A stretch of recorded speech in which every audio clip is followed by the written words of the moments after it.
Mga bigating personalidad sa buhay ni Dominic Roque isa-isa nang naglalabasan.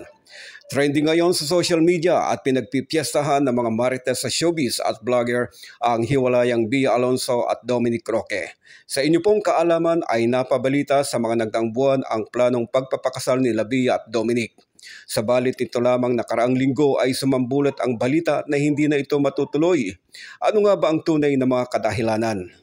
Ayon po sa chismis ng mga paru-paro at bubuyog sa showbiz, ang pinag-ugatan daw ng lahat ng ito ay ang prenuptial agreement.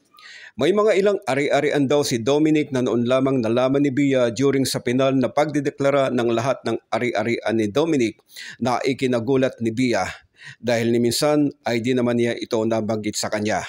Kaya lihim daw po na nag-imbestiga ang pamilya ni Bea Alonzo at nalaman nga nila na ang ilan sa mga ari-arian ni Dominic ay galing o bigay ng dalawang kontrobersyal, negosyante at mayaman at maimpluwensyang politiko na kilala sa ating lipunan. Sino kaya sa kanila ang may-ari ng kondo na tinitirhan ni Dominic at sino naman kaya sa kanila ang nagbigay ng gasoline station? At may katotohanan kaya ang lahat ng ito?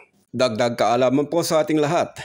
Ang pamilya po ni Dominic Roque ay may kaya na sa buhay bago pa man niya pasukin ang pagmodelo at mundo ng show business.